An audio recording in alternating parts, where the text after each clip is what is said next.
This is Retro Sports Radio. Visit RetroSeasons.com for more sports history. This is Frankie Frisch, the old Flash, and in a few moments, I'll tell you about my greatest sports thrill.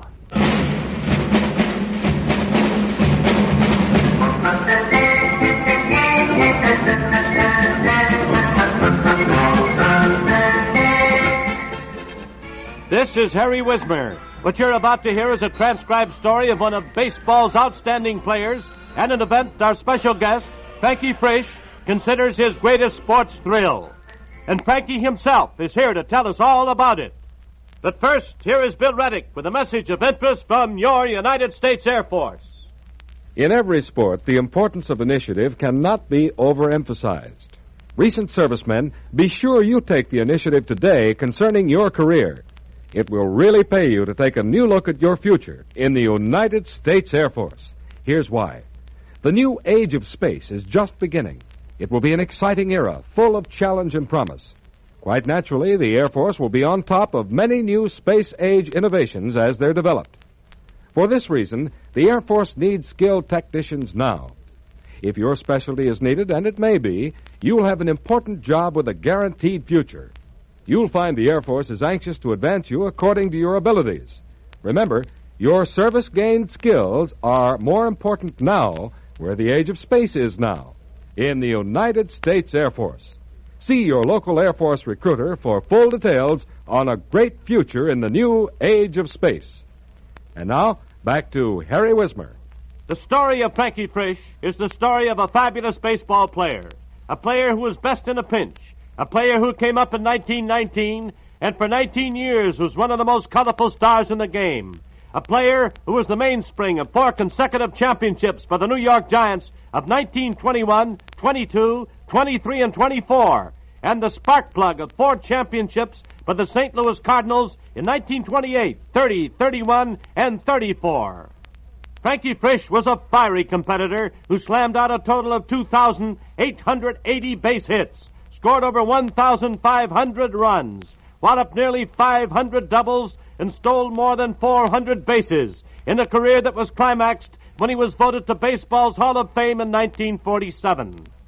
Frankie Frisch was a money player who played his best when the biggest chips were at stake, as witness his 4 Giants World Series batting averages of 300, 471, 400, and 333.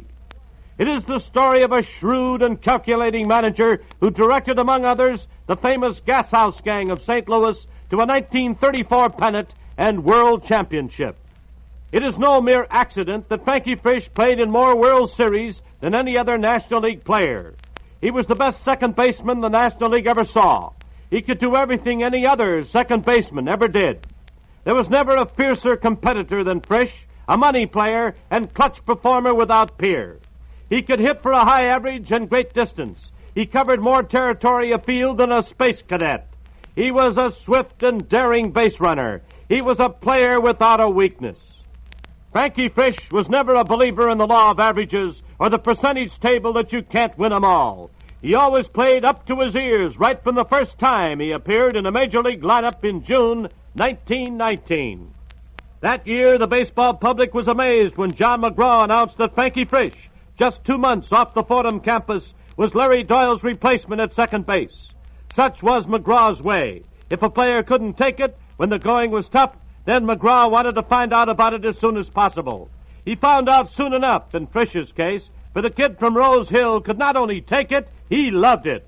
And from that afternoon, Frank Frisch was a regular until bad legs forced his retirement as non-playing manager of the Cardinals 18 years later. Even though he was a 340 hitter and a fielding wizard, Frank Frisch in those days had his frequent tiffs with McGraw. The Giants' manager was an absolute martinet, managing the ball club's every move from the bench. He called every pitch as twirlers threw. He placed every fielder where percentage and his experience dictated. He asked of his players only that they be effectual, not intellectual. In 1926, when the Giants were battling the Cardinals for the flag, the break between McGraw and Frisch occurred. Frisch lost a signal. McGraw lost his temper. There were harsh words, as there always were when a McGraw team lost, and Frankie caught the next train back to New York. That hurt McGraw because he was grooming the Fordham Flash as his successor. In December of that year, McGraw, still bitter at Frisch, traded him along with pitcher Jimmy Ring to the Cardinals for the great Rogers Hornsby. The St. Louis fans, incensed at owner Sam Braden for trading away the world's champion's manager, were cool toward Frisch, but it didn't take him long to win them over. That season began a pleasant and stormy 11-year sojourn for Frank Frisch in St. Louis, in which Frankie endeared himself to the Mound City citizens. He was a fighting second-base captain under Bill McKechnie on the champions of 1928 and on Gabby Street's pennant winners of 1930 and 1931. Frisch was elevated to the managership for the Cardinals on July 24th, 1933. The Flash guided the reins of the Redbirds until the closing weeks of the 1938 season and later managed the Pittsburgh Pirates and the Chicago Cubs. Frankie Frisch's greatest accomplishment was to lead the 1934 Cardinal Club, the famous Gashouse Gang, to a National League pennant and then to an uphill victory against the Detroit Tigers in the World Series. Baseball men who know will tell you that no other ball player ever played the game harder, no other player ever got as much fun out of the game as Frankie Frisch got out of baseball. A boy at heart, but a man among men. That's the story of Frankie Frisch, the Fordham Flash. Now, before you meet our special guest, Frankie Frisch in person, and hear about his greatest sports thrill, here is a message of interest to all young men with an eye to the future.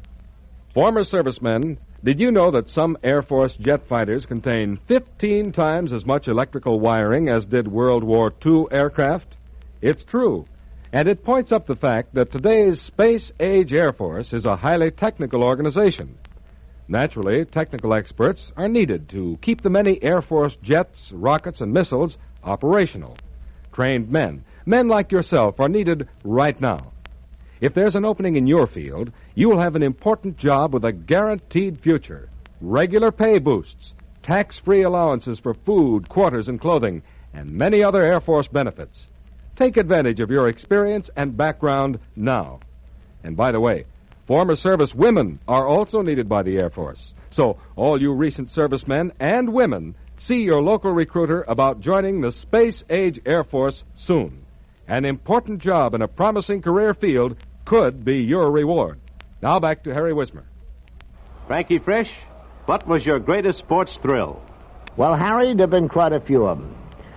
I don't mean to say that in a braggadocio way, but I think the one that stands out with the old Flash is in the 1934 World Series, when I often say that I stretched a triple into a double. You know, I always refer to that because the bases were loaded, and I got a two-base hit, and it should have been a triple because I was so happy and elated to get this base hit. I got to second base, and I stood there, and I watched those three guys score, and I said, well, that's enough runs for old Diz. Now, if he just bears down, he's got the game won. But, you know, in a series like that, you know, they forget the guy that got the base hit. It's that guy that wins that ball game, you know, out of the mound. Then the next one was also in the World Series. Let's see. My first game in the World Series, Giants and the Yankees.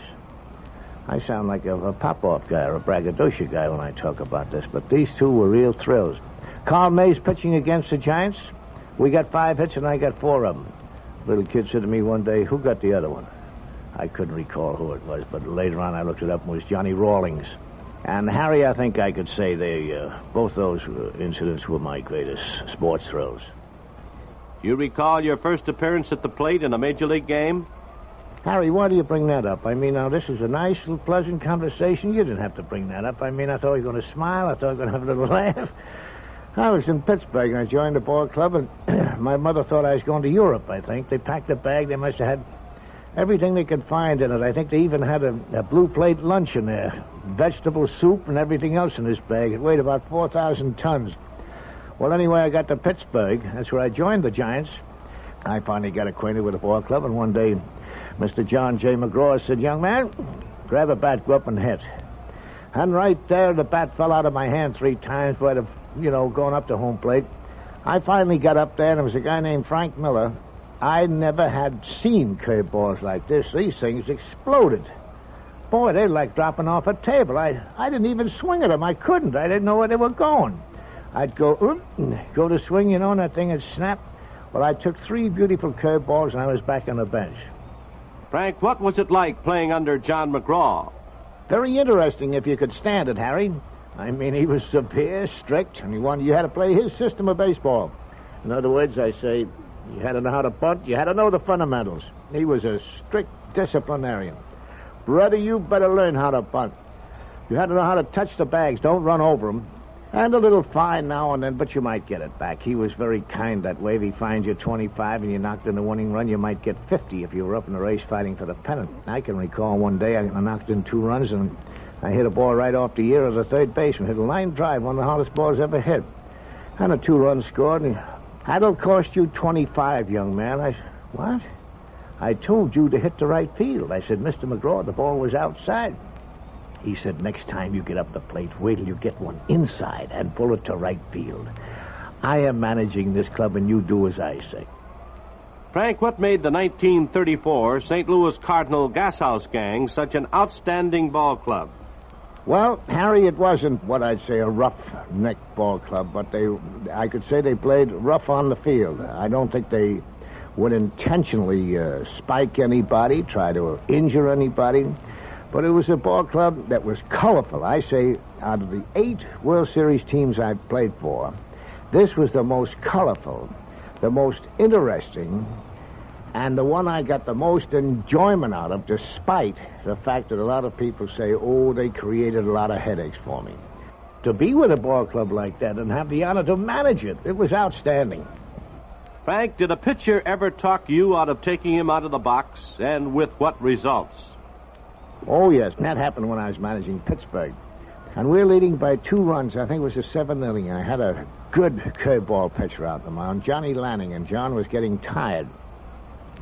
And I walked out to the mound. The Braves had the bases loaded, 1 out. And I said, John, I think you're getting a little tired. It's about time you got out of there now. Let so-and-so come in and finish this up, and I'm sure he'll do a good job for you. And Lanning looked me in the eye, and he said, Frank, this guy never hits me. All I'll do is throw that curveball low, and I'll get him to hit the ball on the ground, a double play, and it'll be over with. I said, all right, be sure you get that curveball low now. So I started back to the bench, and just as I reached to get a glass of water, I heard balloon. And there she goes. The ball wound up in, I think, the room of the professor of mathematics in Carnegie Institute of Technology, about 800 feet away out over the left center field fence. And when John came back, I said, what happened? He said, the ball hung. It didn't break. I said, yes, that's it. Frank, what good does it do a ball player to argue with the umpires when they know they just can't win? Well, you can win once in a while. You might wake an umpire up. You might get him to bear down a little more. But I still contend that arguing too much will upset yourself, upset your ball club, and I think you're better off to walk out gently and say, good morning, my little arbiter. Would you kindly change your decision? And he'd possibly say, go back on the bench, you big meathead, or something of that kind. But I often say, no, it doesn't do any good to argue. Frank, of all the pitchers you've seen or managed, if you had one game to win, who'd you have to go with? Well, if I had to pick a pitcher to win that one big game, I have 2 guys in mind. One would be Dizzy Dean, and the other would be Carl Hubble. Thank you very much, Frankie Frisch, all-time baseball great and a member of baseball's Hall of Fame.